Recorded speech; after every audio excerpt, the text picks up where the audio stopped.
nós temos meditado no Evangelho de Mateus e temos falado sobre os encontros transformadores que muitas pessoas aqui declaram esse Evangelho tão maravilhoso, tiveram com Jesus, que resultaram em transformações, em mudanças, em consolação, em esperança, em ensino para as suas vidas. Mas hoje o Senhor nos deu uma direção já desde a semana para nós pensarmos um pouquinho sobre o trato de Jesus com os seus discípulos em circunstâncias em que eles tiveram muito medo.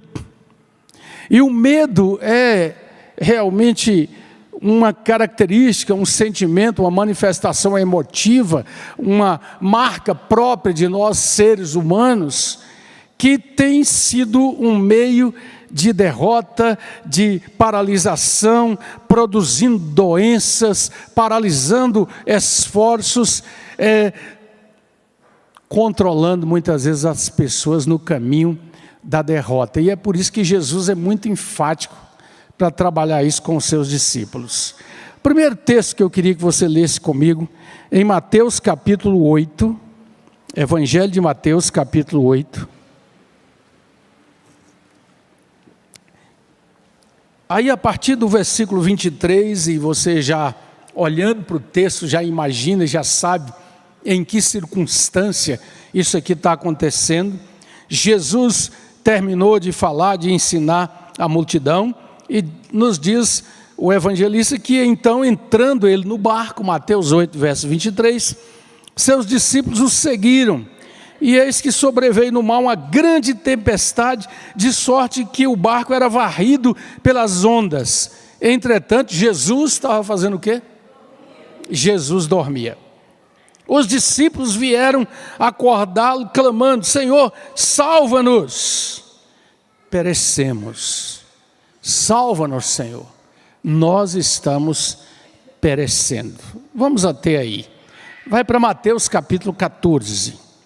Há uma outra circunstância em que Jesus compeliu os seus discípulos a irem adiante dele, para o outro lado do mar.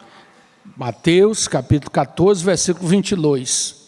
Logo a seguir, Jesus compeliu os discípulos a embarcar e passar diante dele para o outro lado, enquanto ele despedia a multidão. E depois de tratar com a multidão, despedir a multidão, Jesus subiu ao monte a fim de orar sozinho, e em caindo a tarde ele só. O barco, no entanto, com os discípulos estava longe, estava açoitado pelas ondas, enfrentando um vento contrário. E na quarta vigília da noite, já bem alta madrugada, Jesus foi ter com os seus discípulos andando sobre o mar.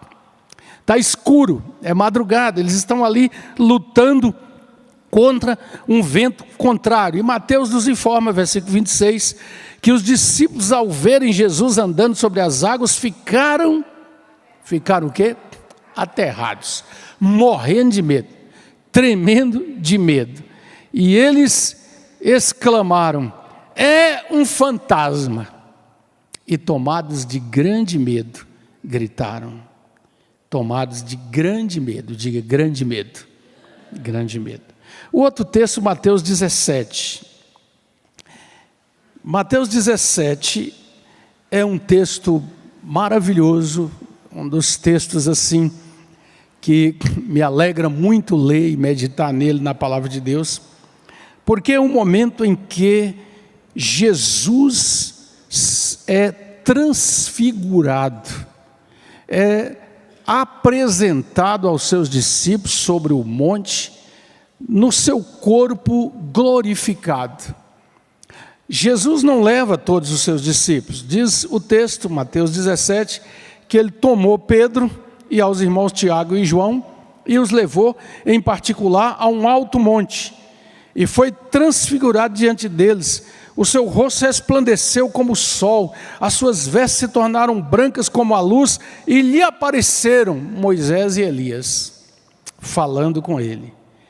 Pedro primeiro fica transtornado, diz: Senhor, é bom estarmos aqui, Se o senhor quiser, nós vamos fazer 3 tendas, né, para a gente ficar por aqui sem saber muito o que ele dizia. Mas Mateus nos informa que Pedro ainda falava quando a nuvem luminosa os envolveu, e eis que veio da nuvem uma voz. Eles escutaram uma forte voz, uma voz que eles entenderam que vinha realmente de dentro daquela nuvem, de uma perspectiva totalmente sobrenatural de Deus falando. E a voz dizia: este é o meu filho amado, em quem me comprazo. Ouvi a ele. Quando os discípulos ouviram a voz, eles caíram por terra, tomados de quê? Grande medo. Grande medo. Que coisa interessante. No primeiro texto há um grande medo da morte. O medo de morrer e ser sufocados por aquela tempestade. No segundo texto, nós vemos um grande medo da perspectiva do sobrenatural, que assola o ser humano desde o começo. Essa ideia dos fantasmas, do mundo das coisas que estão além da nossa compreensão e que trazem pavor ao coração. Mas aqui há um medo manifestado por eles, porque ouviram a voz de Deus, porque sabiam, humanos como eram, que eles não estavam preparados para algo dessa magnitude. Diz o texto que eles caíram por terra, eles caíram diante de Jesus. Mas vamos ver só mais um texto, Mateus capítulo 26, aí agora nós já estamos lá no final dessa história maravilhosa da vida de Jesus, narrada por Mateus. E em Mateus 26, nós estamos naquele momento da prisão de Jesus, naquele momento após a última celebração da ceia, da Páscoa dos judeus, que Jesus transforma agora na ceia do Senhor, e os discípulos estão ali, Jesus é preso, vem uma turba com varapaus, com armas, com paus, para prender a Jesus. Eles o cercam, diz o versículo 55, que Jesus naquele momento falou para aquela multidão: vocês saíram com espadas e porretes para me prender como um salteador. Todos os dias no templo eu me assentava, ensinando, e não me prendesse. Tudo isso, porém, aconteceu para que se cumprisse as escrituras dos profetas. E aí vem uma frasezinha no verso 56. Então os discípulos, quais deles? Quais? Todos, deixando-o, fugiram, com medo. Medo de ser também envolvidos naquela prisão, de serem machucados, espancados, como eles já estavam percebendo que ia acontecer com o Senhor. Cenas em que os discípulos, que são iguaizinhos a nós, homens como nós eles eram, e eles tiveram medo. Eu queria que você estivesse orando por uma palavra para o seu coração nessa noite. E eu quero falar sobre a confiança que vence o medo. Vamos repetir? A confiança que vence o medo. Vamos orar? Amado Senhor, nosso Deus, nós nos prostramos mais uma vez diante do Senhor, agradecendo o milagre da igreja reunida, o milagre claro, efetivo, que nós podemos experimentar da Tua presença conosco, o milagre da Tua palavra, traduzida na nossa língua, contando esta maravilhosa, antiga e sempre nova história. Nós agradecemos a presença do Senhor através do Teu Espírito Santo. E nós rogamos, Senhor, que Tua palavra possa vir com simplicidade, que a Tua palavra, ó Deus, possa atingir o coração que, de fato, a busca com amor e com todo o interesse, porque crê no poder do Senhor. Pai, nós pedimos que o Senhor possa trazer para nós respostas que nos livrem do medo, porque a Tua palavra diz que o perfeito amor lança fora o medo. Bendito seja o Senhor. Oramos assim, pedindo que o Senhor repreenda o inimigo da palavra, que ele não alcance vantagem sobre nossas mentes e corações, Senhor, e que a Tua palavra realize aquilo para a qual o Senhor a está designando nessa noite, porque ela jamais volta vazia. A glória é do Senhor. Amém. Em nome de Jesus. Amém. Quais são os seus medos? Você já parou para fazer uma reflexão sobre isso? De que você tem medo? Os pregadores sempre estão incluídos, né? De que nós temos medo?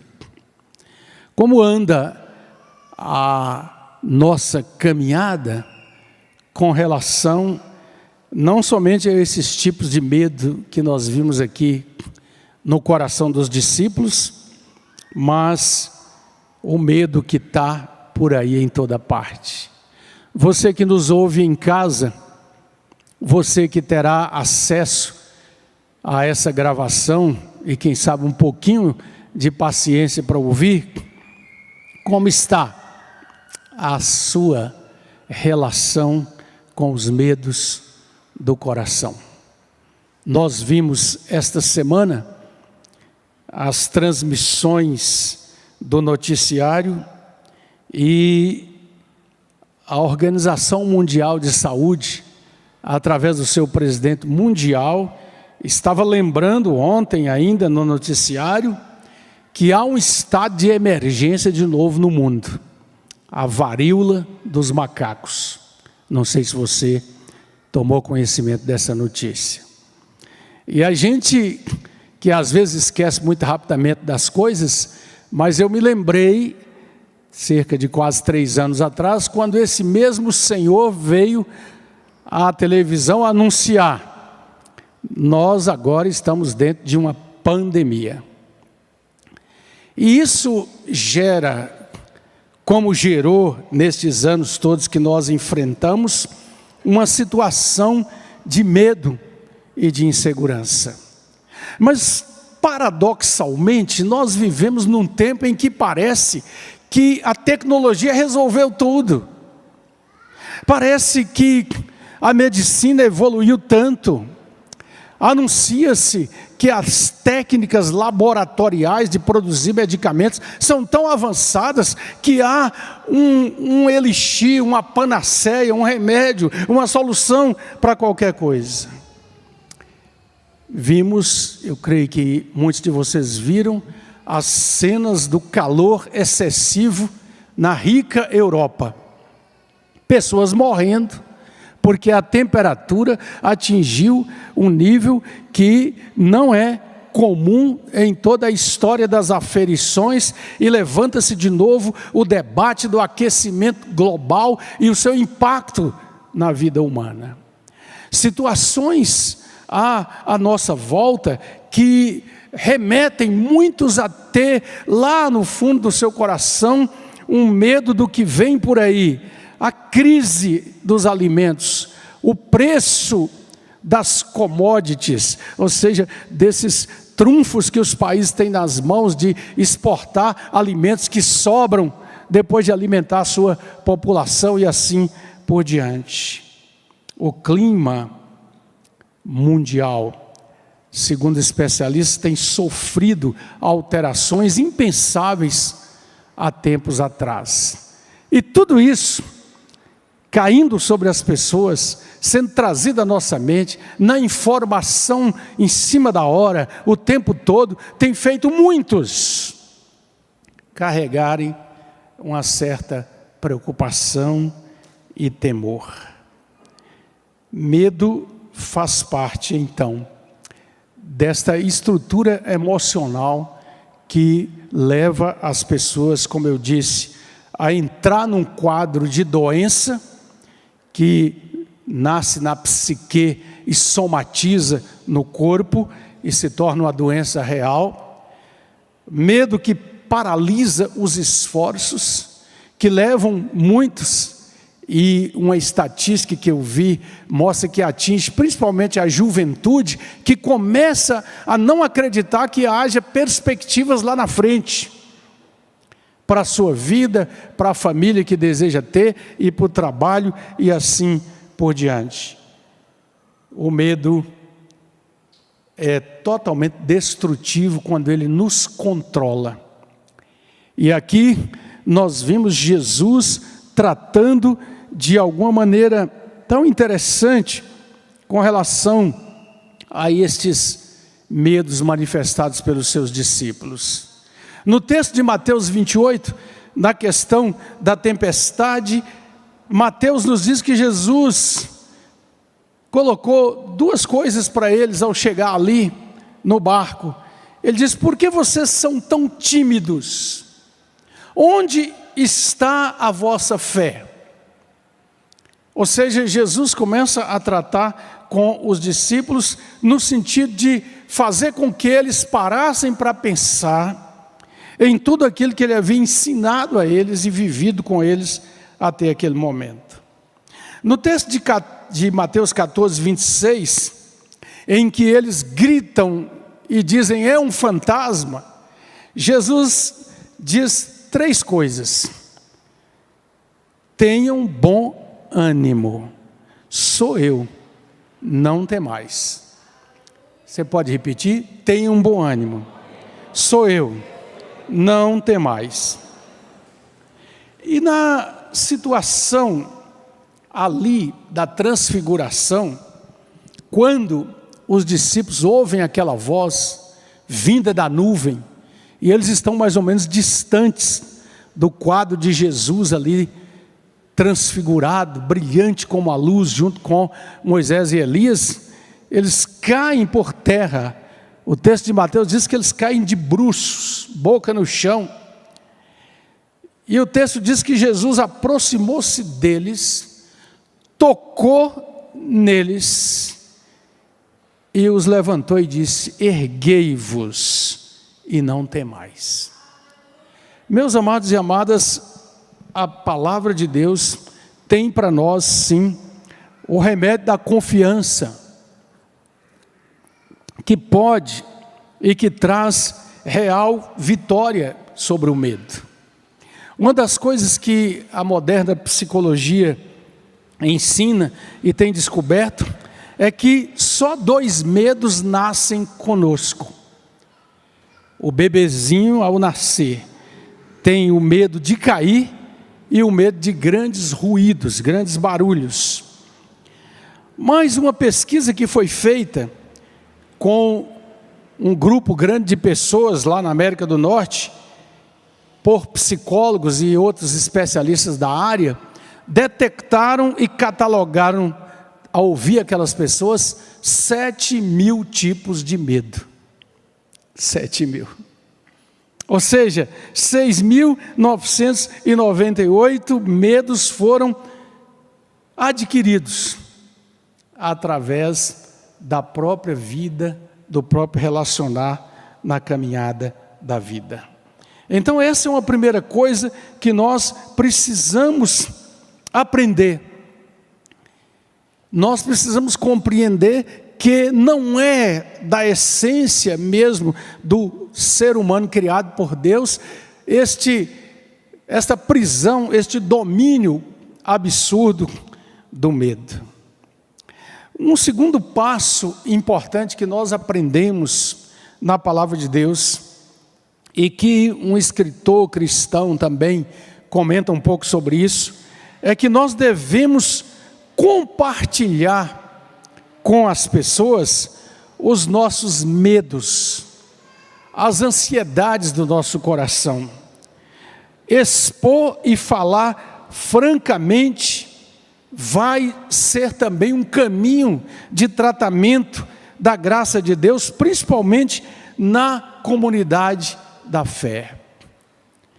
Eu tive notícia certa vez de um jovem que estava já há mais de 3 meses dentro de casa, dentro do quarto, e tinha medo de sair. Levavam até lá sua comida, as coisas para a sua higiene, mas ele estava completamente apavorado, um medo inexplicável de sair à luz do dia. A família estava ali cuidando, isso é muito importante. Mas nós precisamos, com base no que a palavra de Deus nos ensina, fazer uma lista de palavras encorajadoras. Por exemplo, 9 palavras aqui: amor, coragem, alegria, atividade, compaixão, amizade, generosidade, tolerância, justiça. Tudo isso faz parte das qualidades cristãs ensinadas por Jesus. Então, uma das coisas que podem nos ajudar muito quando estamos envoltos por algum tipo de medo no nosso coração é começar a escrever mesmo essas palavras. Talvez colocá-las lá no espelho do banheiro, na porta da geladeira, onde a gente sempre vai, e dizer com clareza a nossa certeza de fé que elas são dadas a nós pela graça de Deus. Precisamos olhar, principalmente também nesses momentos, em 3 direções. Primeiro, olhar em volta de nós, qual é o ambiente em que nós estamos vivendo. Que tipo de pessoas estão à nossa volta e convivem conosco, e que tipo de influência elas estão tendo sobre nós. Quando estamos numa tendência de onde vamos, nos relacionamentos, no salão de barbeiro, no trabalho, em conversar com as pessoas que só veem o lado negativo de tudo, só falam o tempo todo da crise, disso, daquilo e daquilo outro, cada vez fazendo com que, ao sair dali, toda uma injeção de desânimo venha ao nosso coração.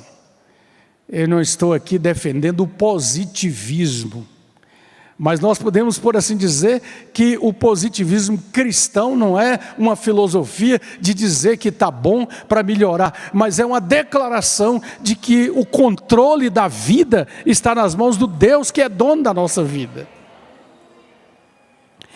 Temos também que olhar para o passado. O que aconteceu no nosso passado que está trazendo medo para o presente? O que temos atrás de nós que ainda é algo que projeta uma sombra de remorso, de tristeza, de melancolia, porque, ou talvez até de arrependimento, porque foi algo que cometemos de injustiça, de maldade, e que porventura ainda há possibilidade de ser curado, de ser confessado, de ajudar a quem prejudicamos, de refazer o que ficou para trás. Trazer o passado para a luz do eterno, para a luz de Cristo. Também nós precisamos olhar para as nossas ideias e as nossas atitudes, porque as atitudes podem estar aumentando o medo.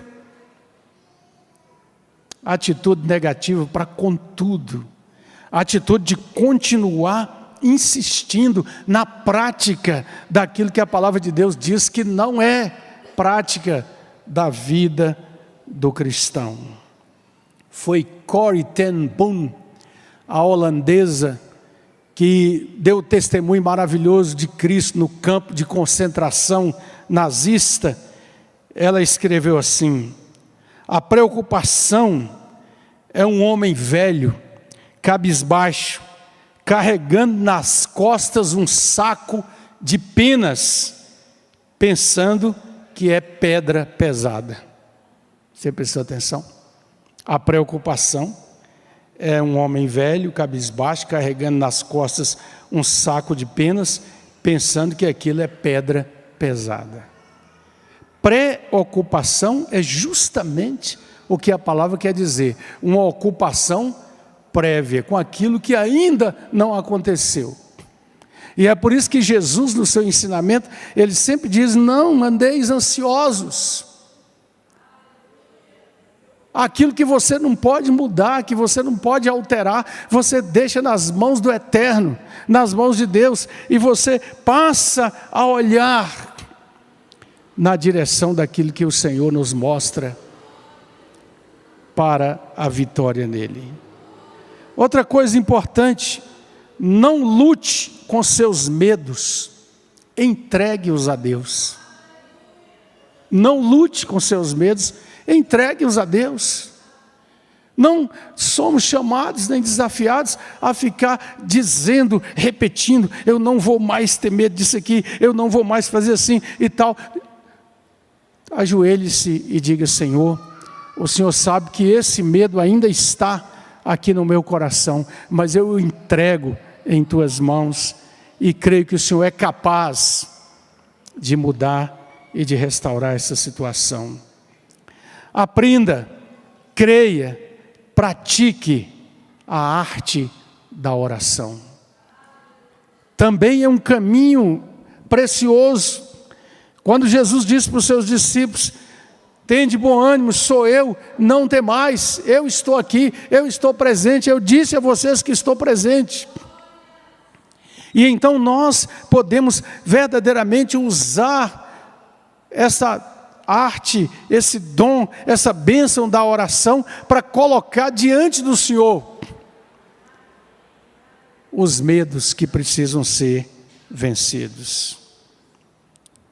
Quinto passo: entregue-se totalmente a Cristo como seu Senhor e Salvador. Porque se isso ainda não aconteceu, se você está preocupado e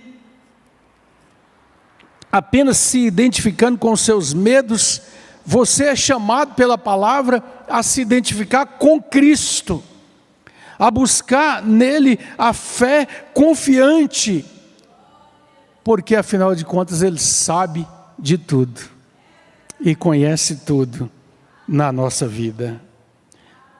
O pastor Elben César, saudoso diretor da Ultimato, que também já partiu para estar com o Senhor, ele fala sobre a prática da confiança num dos seus livros, e ele diz que a prática da confiança amarra o crente a Deus e não aos problemas que tolhem a alegria de viver.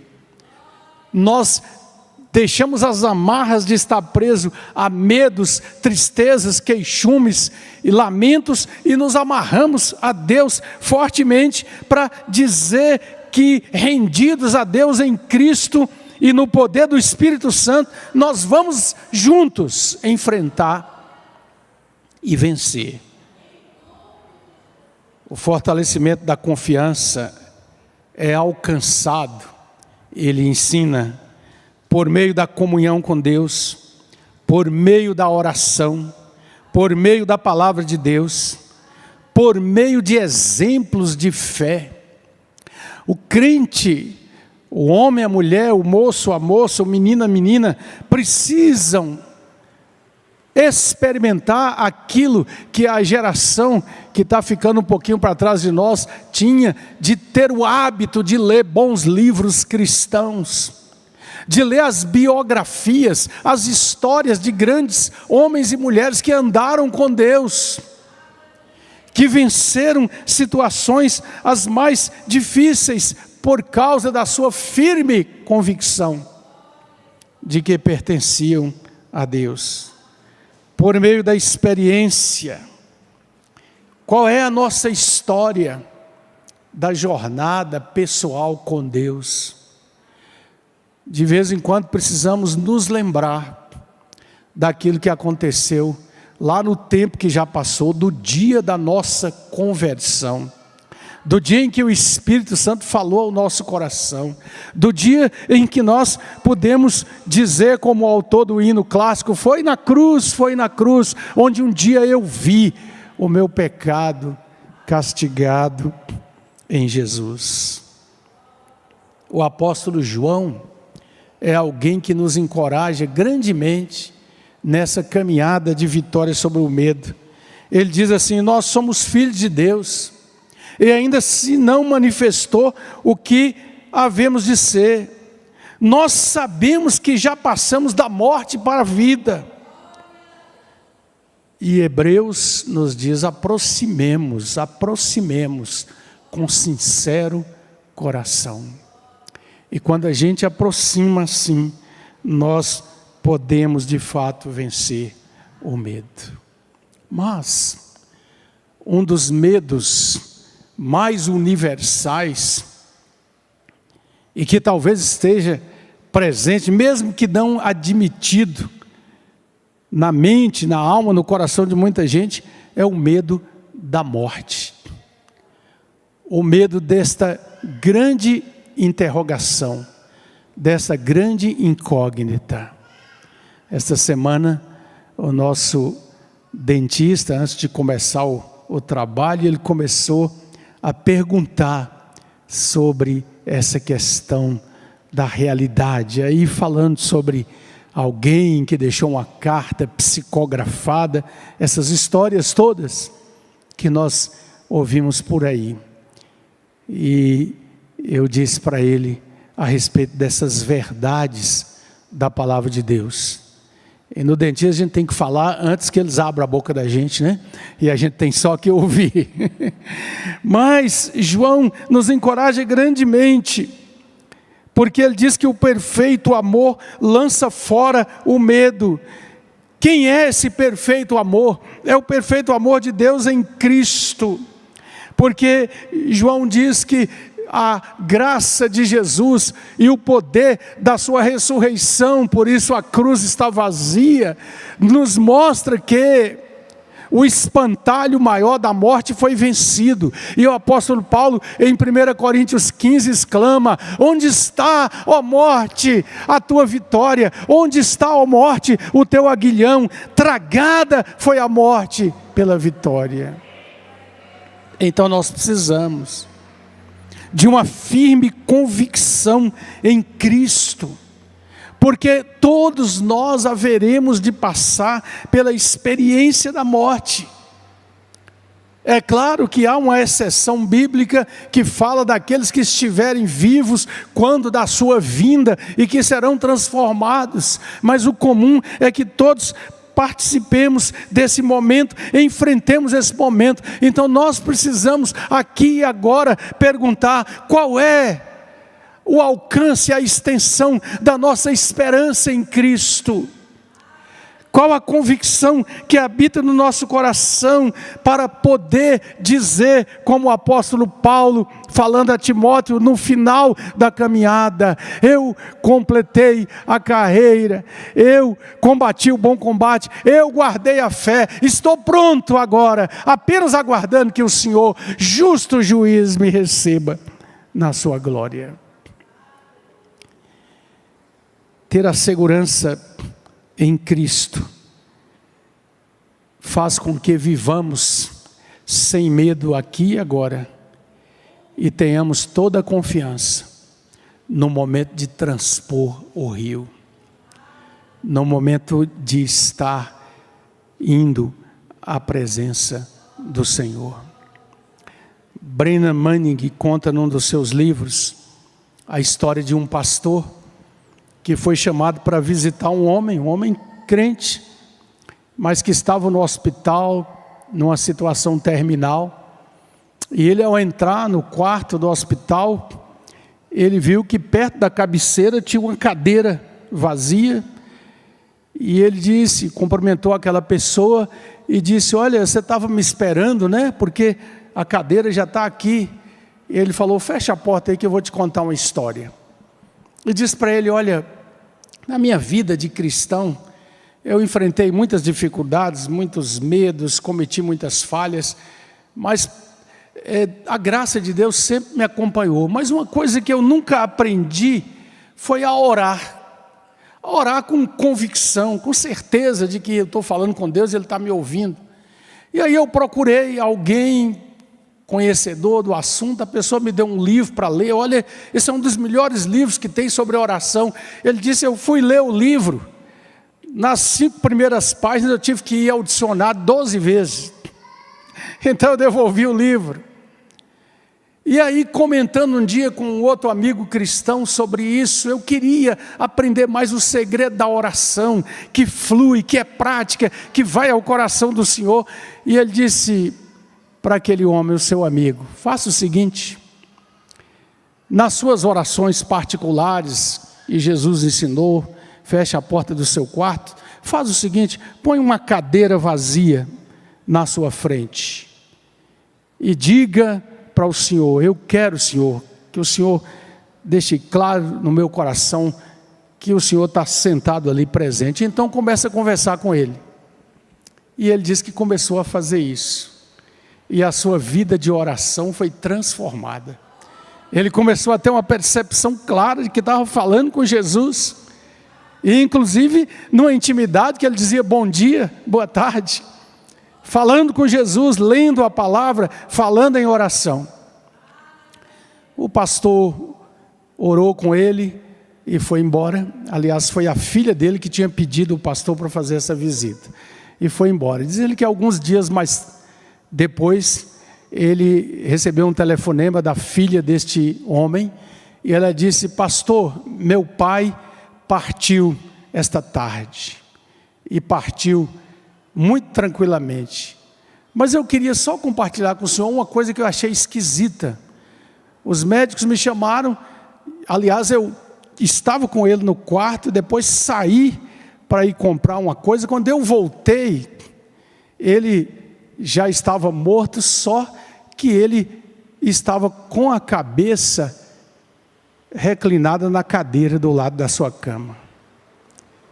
E foi maravilhoso pensar nisso, né? Para ele, Jesus se tornou tão real e tão presente ali, que naquela hora derradeira, ele colocou a sua cabeça no colo do Senhor. Na verdade, amados e amadas, é assim mesmo. As coisas são mais simples do que nós possamos pensar. O convite de Jesus é que nós entreguemos nossos medos e dores a Ele. O convite de Jesus é que a gente não fique carregando. Ei, se você está carregando remorso, complexos, se você está carregando acusações do inimigo sobre algo que fez, olha para a palavra. Se dissermos que não temos pecado, nós somos mentirosos, mas se confessarmos os nossos pecados, Ele é fiel e justo para nos perdoar os pecados e nos purificar de toda injustiça. O Senhor tem falado muito, eu já disse aqui no meu coração sobre essa palavra do profeta Isaías, repetida aqui em Mateus, sobre o Senhor Jesus, o terno Salvador, dizendo, Ele não pisará a cana quebrada e não apagará o pavio que fumega. Às vezes, vocês e eu, às vezes nós nos sentimos muito mais como essa cana que caiu no chão, que está quebrada, esse pavio que não tem mais nada, só uma fumacinha saindo, talvez nada de fogo ali, mas o Salvador precioso vem até nós, sopra com seu Espírito, aviva o fogo da glória, da esperança, da certeza de dizer para nós, você pertence a mim. Porque Ele diz, eu conheço as minhas ovelhas, elas me conhecem, eu lhes dou a vida eterna e ninguém as arrebatará das minhas mãos. E às vezes a gente tem que fazer essa oração, Senhor, eu estou só esse paviozinho, que tem no máximo uma fumacinha ali, mas a Tua graça está presente, está presente. E nós precisamos o tempo todo de entregar-nos a esses essa misericórdia do Senhor, porque todos enfrentamos, em maior ou menor intensidade, dias em que parece que nada vale a pena, em que parece que os esforços são todos inúteis, em que muitas vezes o inimigo sopra para nós, como o salmista do Salmo 73, quando fala sobre os ímpios prosperando e o justo sendo maltratado, e ele diz assim: quase que eu resvalei os meus pés, mas então eu entrei no santuário de Deus. E o Deus de Jacó é o nosso refúgio. Queria pedir que você permanecesse de pé só mais um pouquinho, aguenta aí. Você que tem medos, e que a palavra de Deus falou com você nessa noite, que você precisa entregar a Jesus esses medos, esses temores do seu coração. Eu queria convidar você para fazer isso, aí mesmo no seu lugar onde você está. Eu queria pedir que todos estivessem em oração. Ponha a mão direita aqui sobre o seu coração e faça essa oração de confiante fé. Diga: Senhor, Tu sabes e conheces os medos que têm sido destrutivos na minha vida. E nessa noite, com toda simplicidade, como aquele homem que conversava imaginando o Senhor sentado naquela cadeira, eu quero te entregar todos esses medos e dizer que com confiança e fé eu recebo o Senhor como meu Senhor e Salvador pessoal, porque só o Senhor pode livrar e é poderoso para restaurar. Eu faço isso no Teu nome, amém. Mas eu queria que também outros aqui nessa noite fizessem uma oração de gratidão, de gratidão. Ah, quantas coisas eu tenho para agradecer. Você também? Amém. Gratidão porque um dia você foi liberto, você foi libertada, você foi restaurada. Você experimentou o toque glorioso de Jesus, como Ele falou para aqueles discípulos caídos de bruços: erguei-vos e não temais. Então faça uma oração também, põe a mão sobre o seu coração e diga ao Senhor que você, de todo o coração, agradeça a Deus aquilo que Ele tem realizado na sua vida.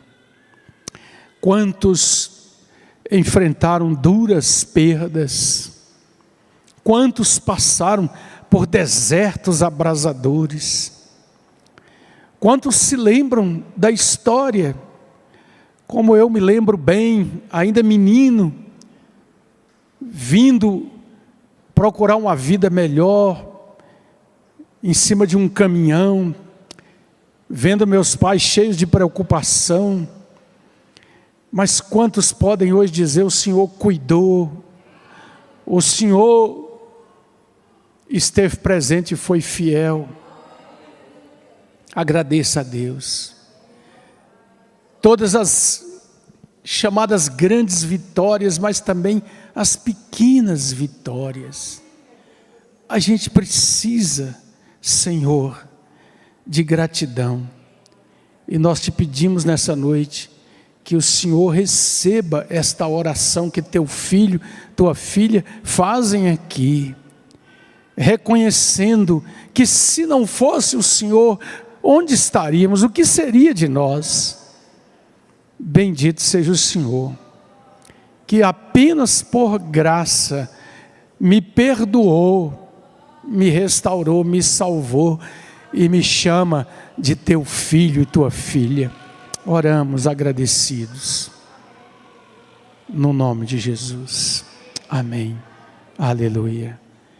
Amado Senhor, que a maravilhosa graça de Jesus Cristo, nosso Salvador, o amor eterno de Deus, nosso Pai, a comunhão, a presença, o bálsamo, a doçura do Santo Espírito estejam sobre teus filhos e filhas.